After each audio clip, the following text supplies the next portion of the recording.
أما بعد فإن التصانيف في اصطلاح أهل الحديث قد كثرت لأئمة في القديم والحديث فمن أول من صنف في ذلك. دیکھو صوفیوں، کتاب صاحب کتاب فن اصول حدیث کی مبادیات یعنی علم اصول کی تعریف، موضوع، غرض، غایت، مقام حمد، سمجھ آ گئی صوفی صاحب؟ شیخ کا اطلاق کب، کیسے، کس پر ہوگا، حافظ کسے کہتے ہیں، محدث کیا ہوتا ہے، حاکم کیا ہوتا ہے، یہ سب گزر چکا ہے. کیا ہو چکا صوفی صاحب؟ گزر چکا ہے. اس کو کہتے ہیں ما قبل سبق سے آپ کا ربط کیا تھا. صوفی صاحب سمجھ آ گئی؟ اس سے پہلے ہم نے یہ کیا کر لیا ہے؟ بولو نا صوفی صاحب. ایک بات بتاؤں آپ کو، میرے سامنے خاموش نہیں بیٹھنا، مہربانی کرنی تھوڑی سی، ٹھیک ہے؟ اگر آپ خاموش ہو گے تو میں آپ سے 4 حد زیادہ خاموش ہو جاؤں گا، ٹھیک ہے؟ سوئی صاحب سمجھ آ گیا؟ مزاج میرا یہ نہیں ہے کہ آگے سے ہاں وائے نہ ہاں ہوں کرتے رہو بس. ٹھیک ہے سوئی صاحب؟ بولنا ہے، ٹھیک ہے؟ چپ نہیں بیٹھنا، مزاج نہیں. چپ ہو گئے تو پھر میں سست ہو جاتا ہوں، ٹھیک ہے؟ ایسے یہ بار بار پوچھنا نہ پڑے. یہ چیزیں آ گئی سوئی صاحب؟ ہو گیا. ابن حجر کے حالات ہو گئے، مبادیات گزر گئی، خطبے کا کچھ حصہ گزر گیا. یہاں سے صاحب کتاب اب آپ کو یہ بتانا چاہ رہے ہیں کہ اس فن میں کب اور کس نے کتاب لکھی. تو کہتے ہیں اما بعد. اما بعد یعنی حمد و صلات کے بعد. اما بعد کی تفصیلی معاملات آپ 6 سال سے پڑھ رہے ہیں صوفی صاحب.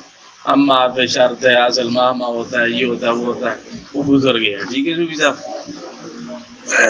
عبدالعزیز ہنس رہا ہے. ایسے ہوتا ہے، اولا میں ہوتے ہیں کہتے ثانیہ میں پڑھ لو گے، ثانیہ میں آتے ہیں کہتے ہیں اولا میں گزر چکا ہے. ٹھیک ہے صوفی صاحب؟ کوئی نئی چیز آ گئی تو کہہ دیتے ہیں سالسہ میں پڑھیں گے، تو سالسہ آپ جی کہتے ہیں ثانیہ میں گزر چکا ہے. تو بہرحال میں سچ کہہ رہا ہوں، اما بات گزر چکا ہے. سمجھ آئے گی صوفی صاحب؟ پڑھی ہے نا تفصیلات اس کی. حمد صلات کے بعد یعنی حمد و صلات کے بعد صاحب کتاب کے نا فإن التصانیف، تصانیف تصنیف کی جمع ہے. سمجھ آ گئی؟ ان حروف مشبہ بالفعل، اور یہ اس کا اسم واقع ہو رہا ہے یہاں پر. فإن التصانیف فی اصطلاح اہل الحدیث. یہاں پر یہ دیکھیں کہ اصول حدیث یعنی اصول علم حدیث میں متقدمین اور متاخرین ائمہ نے بہت ساری تصانیف لکھی ہیں، بہت ساری کتابیں لکھی ہیں. ائمہ نے، متقدمین ہو یا متاخرین ہو، انہوں نے فن اصول علم حدیث پر کیا کیا ہے؟ کام کیا ہے. سمجھ آ گئی؟ فمن اول من صنف فی ذالک. یہ صوفی صاحب اس عبارت میں صاحب کتاب بتانا یہ چاہ رہے ہیں کہ اس فن میں یعنی اصول علم حدیث میں، سمجھ آ گئی؟ ایک تو ہے حدیث کی کتابیں لکھنا، سمجھ آ گئی صوفی صاحب؟ ترمذی، بخاری، حضرت تو اس کے بعد آئے ہیں، امام بخاری کے اشارے ہیں. سمجھ آ گئی صوفی صاحب؟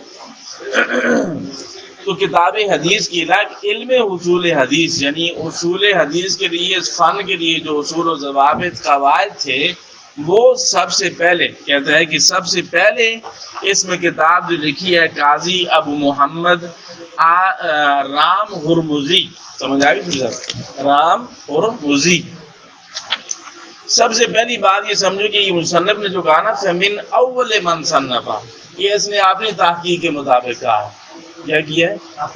اپنی تحقیق کے مطابق کہا ہے. حالانکہ ایسا یہ نہیں ہے کہ پہلا آدمی والا یہ محمد رام ہرمزی ہے کہ جس نے سب سے پہلے کیا لکھی ہے؟ فن اصول علم حدیث میں کتاب لکھی ہے. یہ صاحب کتاب کی تحقیق ہے. سمجھ آ گئی؟ حالانکہ اس سے پہلے امام ترمذی، سمجھ آ گئی، امام مسلم رحمہ اللہ اپنی کتابوں میں اس پر کام کر چکے تھے. کیا کر چکے تھے صاحب؟ پہلے کام کر چکے ہیں. یہ مصنف کی اپنی کیا ہے صوفی صاحب؟ تحقیق ہے. جس مصنف کی کیا ہے؟ بولو صوفی صاحب؟ اپنی تحقیق ہے. اس کا اصل نام جو ہے رام ہرمزی کا، اس کا اصل نام ہے حسن بن عبد الرحمن بن خلاد. سمجھ آ گئی جی؟ بولو بھائی. محمد بن نہیں، حسن بن عبد الرحمن بن خلاد، یہ اس کا اصل نام ہے. اور اس کی سن وفات جو ہے وہ 365 ہجری ہے. 365 ہجری ہے. اور یہ منسوب ہے صوفی صاحب خوزستان کے شہر کی طرف. خوزستان کے شہر کی طرف. سمجھ آ گئی صوفی صاحب؟ اب بعض نسخوں میں فی کتاب ہی ہے اور بعض نسخوں میں کتاب ہو، سمجھ آ گئی، منصوب اس کو لکھا گیا ہے، کسی پیچھے فعل محذوف ہے، یہ مفعول واقع ہو رہا ہے۔ بہرحال اس بندے نے صاحب کتاب کی تحقیق کے مطابق پہلی کتاب لکھی جس کا نام المحدث الفاصل رکھا، سمجھ آ گئی جب کیا نام رکھا؟ المحدث الفاصل۔ پورا نام اس کی کتاب کا المحدث الفاصل بین الراوی والواعی، سمجھ آئی، یہ کتاب کا پورا نام ہے، ٹھیک ہے جی صاحب۔ لیکن اس جو لیکن نہ یہ جملہ استدراکیہ ہے اور جو ضمیر ہے اس کا مرجع صاحب کتاب بھی ہے، بولو صوفی صاحب کیا ہے؟ نہیں، اس کا مرجع دونوں طرف ہے، ایک تو یہ کتاب کا نام جو ہے سب سے سمجھ آ گئی ایک، اور ایک یہ ہے کہ یہ صاحب کتاب قاضی صاحب لوگ ابن حجر نہیں، سمجھ آ گئی صاحب، یہ دونوں اس کے کیا ہو سکتے ہیں صوفی صاحب بولو؟ مرجع ہو سکتے ہیں، سمجھ آ گئی صوفی صاحب۔ لم یستوعب کہتے ہیں کہ کتاب تو لکھی ہے، سمجھ آ گئی صوفی صاحب، لیکن جس طرح اس علم پر کام کرنا چاہیے تھا اس انداز کی کتاب یہ نہیں لکھ سکا، یعنی پورے علم حدیث کو جامع معنی کتاب نہیں لکھی ہے اس نے، مکمل نہیں تھی، وہ چیزیں چھوڑ گئی، رہ گئی اس سے، سمجھ آ گئی صوفی صاحب۔ یہ اس نے کہا کہ سب سے پہلی کتاب اور اس کے مصنف کا تھوڑا سا آپ کے سامنے کیا ہو گیا صوفی صاحب بولو؟ تعارف ہو گیا۔ اس کے بعد کہتے ہیں والحاکم ابو عبداللہ النیسابوری، نیسابوری لفظ ہے، سمجھ آ گئی صاحب، کتابوں میں نیسابوری لکھا ہوا ہے۔ اس کے بعد جو ہے حاکم ابو عبداللہ نیسابوری آئے، انہوں نے لیکن لم یحذب ولم یرتب، کہتے ہیں انہوں نے بھی کتاب لکھی لیکن مہذب نہیں تھی اور ترتیب مرتب صحیح نہیں کی گئی، سمجھ آ گئی صاحب بولو؟ ترتیب کا خیال نہیں رکھا گیا۔ اب یہ حاکم میں نے کل آپ کو بتا دیا کس کو کہتے ہیں، حاکم کی تعریف آگے بھی آئے گی اس کتاب میں، کل بھی بتا چکی۔ یہ جو نیسابوری صاحب ہیں صوفی صاحب جی حضرت،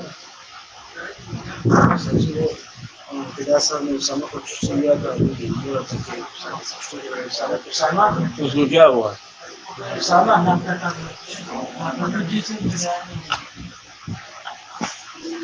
جی صوفی صاحب دیکھو بھائی، اب اس کا جو یہ کیا کہہ رہے ہیں حاکم ابو عبداللہ نیسابوری، سمجھ آ گئی صوفی صاحب، اس کا نام ہے محمد بن عبداللہ، محمد بن عبداللہ بن البی الحاکم، سمجھ آ گئی صوفی صاحب۔ اس صاحب کے متعلق اسماء و رجال کی کتابوں میں علماء کے یہاں اختلاف ہے، سمجھ آ گئی، کہتے ہیں یہ شیعہ تھا، کیا تھا؟ شیعہ تھا، اور امیر معاویہ رضی اللہ تعالیٰ عنہ اس کو بڑی تکلیف تھی، سمجھ آ گئی صوفی صاحب بولو صوفی؟ امیر معاویہ نے کیا تھا؟ تکلیف تھی، لیکن کچھ علماء کرام نے اس کا کیا کیا ہے؟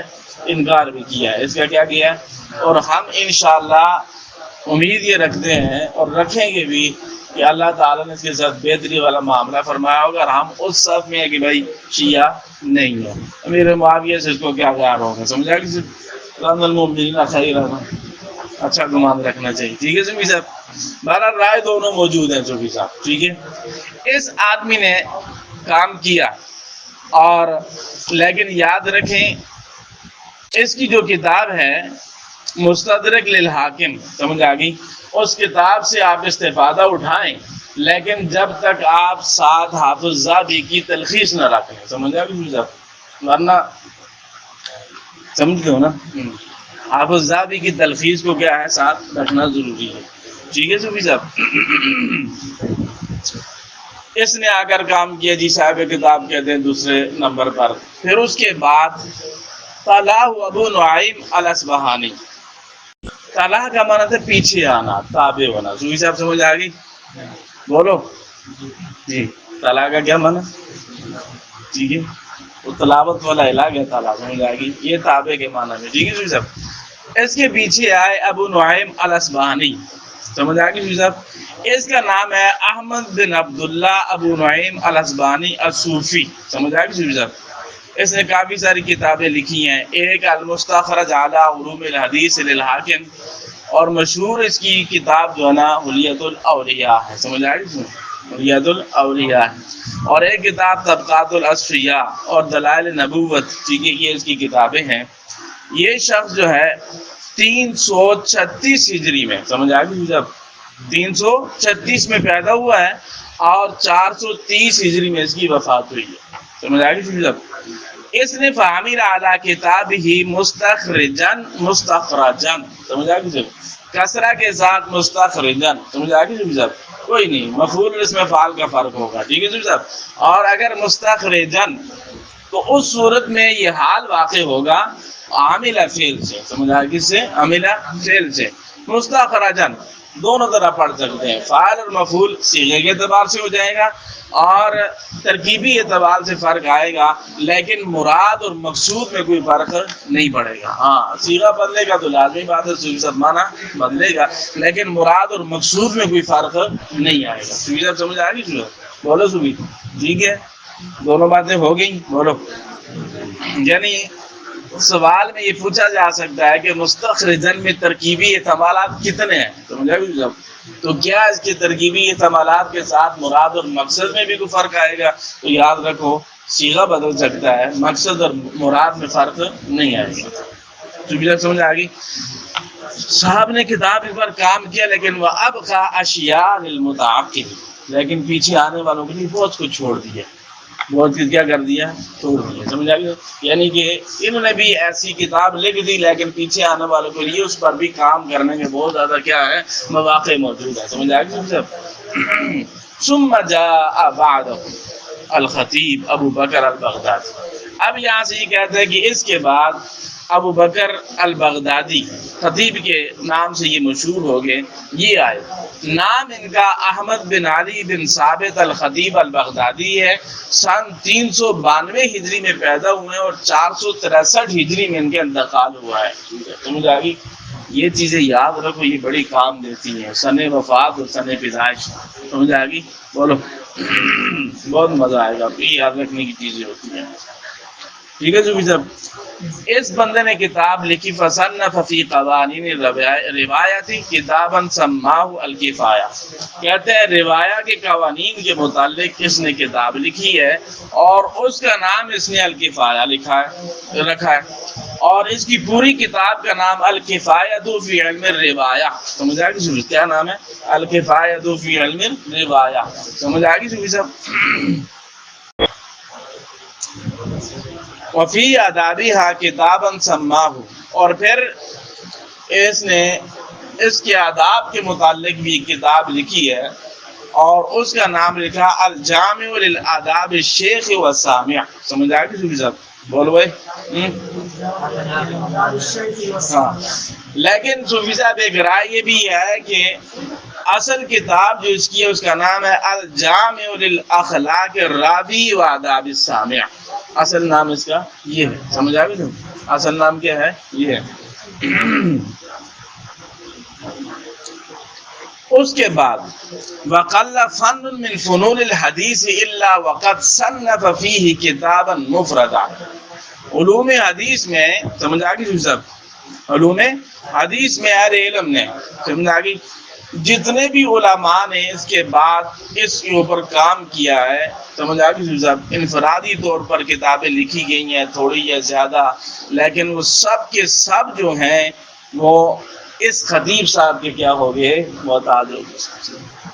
اس سے استفادہ کر کے انہوں نے کام کیا ہے. سمجھ آ گئی؟ بولو. اس کی ایک کتاب 22 جلدوں میں مشہور ہوئی ہے. سمجھ آ گئی؟ ابھی مجھے وقت نہیں ملا. خطیب بغدادی اگر یہ وہی ہے جس کی کتاب پاکستان میں تاریخ دمشق کے نام سے ہے تو صوفی صاحب وہ میرے خیال میں 80 یا 82 جلدوں پر مشتمل ہے. سمجھ آ گئی صاحب؟ میں نے دیکھی ہے، خریدنے کی کوشش بھی کی لیکن ہمارے پاس سے 1,20,000 روپے اس کتاب کی قیمت ہے. سمجھ آ گئی؟ لیکن آئے گی انشاءاللہ، ایک دن ضرور آئے گی. ٹھیک ہے، بہت اچھی کتاب ہے. ٹھیک ہے، تو ساروں نے اس سے کیا کیا؟ صوفی صاحب بعد میں کام لیا. سمجھ آ گئی؟ اس کی کتابوں سے تصنیفات فرمائی گئی ہیں، لکھا گیا ہے. حافظ ابو بکر بن نکتہ، حافظ ابو بکر بن نکتہ، ان کا نام جو ہے صوفی صاحب عبد الغنی بن شجاع ابو بکر بن نکتہ ہے. یہ 579 میں، رواسی کہتے ہیں نا 7 اور 9 ہوتے ہیں، جی نواسی ہوتا ہے یا نواسی؟ ہاں نواسی، ٹھیک ہے، اس میں پیدا ہوئے ہیں اور 659 ہجری میں ان کی وفات ہے، ٹھیک ہے صوفی صاحب۔ یہ کہتے ہیں کل من انصفا، کہ اگر انصاف کی بات کی جائے، کیا چیز؟ انصاف کی بات کی جائے، ان المحدثین بعد الخطیب عیار علی کتب، بعد کے جتنے بھی آنے والے ہیں نا وہ سب اس حضرت کی کتابوں سے فائدہ اٹھانے والے اور ان کی امہ کے لوگ ہیں، وہاں سے ہی انہوں نے لیا ہے، سمجھ آئی؟ نہیں سمجھ آئی؟ ثم جاء بعض من تأخر عن الخطیب، کہتے پھر خطیب کے بعد متاخرین میں کچھ لوگ آئے، سمجھ آ گئی؟ فاخذ من هذا العلم بنصیب، سمجھ آ گئی صاحب؟ اور اس علم سے انہوں نے معتد بھی حصہ اپنے نصیب میں جو ان کو تھا وہ مل گیا، انہوں نے حاصل کیا، اس پر کام کیا، سمجھ آ گئی صاحب؟ بولو۔ اب یہاں پر من ہاذا، یہ اس میں اشارہ ہے، یہ کیا صاحب؟ اس میں اشارہ ہے۔ یہ ہاذا کا اشارہ جو ہے یہاں پر دو مشار الیہ اس کے ہو سکتے ہیں، ایک علم اصول حدیث کی طرف بھی اشارہ ہو سکتا ہے، سمجھ آ گئی، اور دوسرا خطیب بغداد کی طرف، سمجھ آ گئی، کہ اس کی کتابوں سے فائدہ اٹھایا گیا، اس سے فائدہ اٹھایا گیا، سمجھ آ گئی صاحب؟ بولو نا جی۔ پیچھے میں نے جو دو لیکن نہ ہوگا ضمیر کا مرجع میں خیال میں درست نہیں بتایا، ایک ہی ہوگا، صاحب کتاب نہیں، کتاب کا نام نہیں ہوگا، ٹھیک ہے؟ وہاں صاحب کتاب مراد نہیں ہے، بلکہ صرف کیا ہے؟ حضرت کی کتاب کی طرف اشارہ ہے، ٹھیک ہے جو بھی صاحب؟ فجمع القاضی ایاز، پھر اس کے بعد قاضی ایاز نے کچھ کتابیں لکھی ہیں، صوفی صاحب سمجھ آ گئی؟ قاضی ایاز جو ہے اس کا نام ایاز بن موسیٰ، سمجھ آ گئی بیٹے؟ ایاز بن موسیٰ ہے، اور اس کی وفات سن 476 ہجری میں پیدا ہوا ہے، اور وفات اس کی سن 544 ہجری میں ہے، ٹھیک ہے صاحب؟ 476 ہجری میں پیدائش ہے اور 544 ہجری میں اس کی کیا ہوئی ہے؟ وفات ہوئی ہے۔ قاضی ایاز نے پھر کتاب لکھی اور اس کا نام، یعنی قاضی ایاز کی کتاب کا نام العلماء، سمجھ آ گئی صاحب؟ اور پورا نام جو ہے اس کا یہ ہے کہ العلماء الی معرفت اصول الروایہ، سمجھ آ گئی؟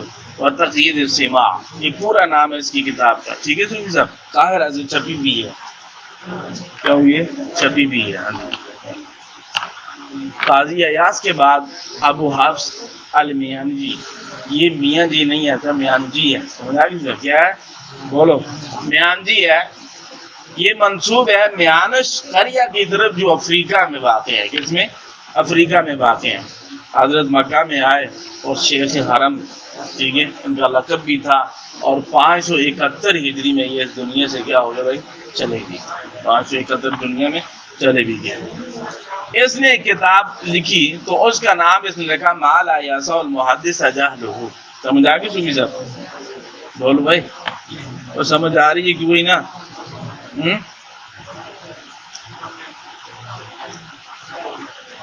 یہ 7 صفحات پر مشتمل تھا صوفی صاحب، کتنے؟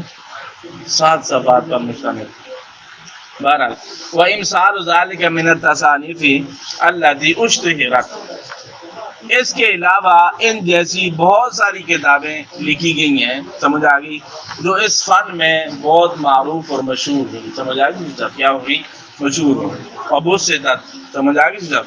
کچھ مبسوط لکھی گئی، سمجھ آ گئی، کوئی زخیم لکھی گئی، یعنی چھوٹی بڑی ہر طرح کی کتاب اس فن پر لکھی گئی تاکہ اس سے افادہ بھرپور طریقے سے تفصیل کے ساتھ بھی کیا جا سکے اور اختصار کے ساتھ بھی کیا جا سکے، سمجھ آ گئی صاحب؟ وقت سے رات، اور آسان کتابیں بھی لکھی گئی، یعنی مختصر بھی لکھی گئی ہیں۔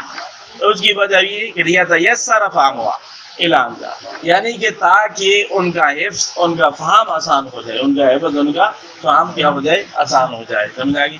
اگر یہاں بھی آپ نخبۃ الفکر کا صرف متن نکالیں تو وہ اتنا چاہیے، سمجھ آ گئی؟ یہ تو اس کی ساتھ شرح جو چند سے بات زیادہ ہو گیا، ٹھیک ہے سمجھ آ گئی؟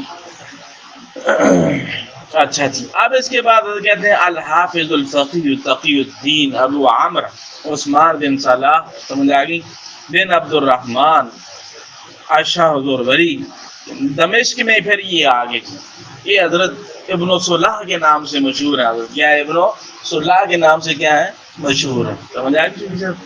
ابن صلاح کے نام سے کیا ہے؟ یہ آپ جا کر مسجد میں پتہ کریں گے مقدمہ ابن صلاح دے دیں تو آپ کو اس فن کی کتاب اس کی مل جائے گی. اس کا نام کیا ہے؟ مقدمہ. ٹھیک ہے، پورا نام بھی اس کا بتا دیتے ہیں آپ کو. سمجھ آئے؟ مشہور یہ ابن صلاح کے نام سے ہے. یہ 577 ہجری میں پیدا ہوا ہے اور 643 ہجری میں اس کی وفات ہوئی ہے. 643 ہجری میں کیا ہوگی؟ اس کی صرف وفات ہو گئی ہے. کیا ہو گئی ہے؟ وفات ہو گئی ہے. فحذب فنونہ وعملہ. اچھا، اب اس نے کیسے کیا؟ ان کتابوں کو جمع جب دمشق میں آیا اور پھر مدرسہ اشرفیہ کی تدریس اس کے حوالے کی گئی. چونکہ صاحب سمجھ آ گئی، مدرسہ اشرفیہ کی تدریس اس کے حوالے کی گئی. یہ وہاں جب مسند تدریس پر بیٹھا تو پھر اس نے اپنی مشہور کتاب اس فن میں سمجھ آ گئی جب اس کو مہذب کیا. اس کے اپنے فن میں، یعنی اس علم حصول حدیث کے اندر اس فن کو کیا کیا؟ مہذب کیا اپنی کتاب کو. وہ املا شیئا بعد شیء، اور تھوڑا تھوڑا کر کے املا کرواتا رہا. تھوڑی تھوڑی کر کے کیا کرتا رہا؟ املا کرواتا رہا.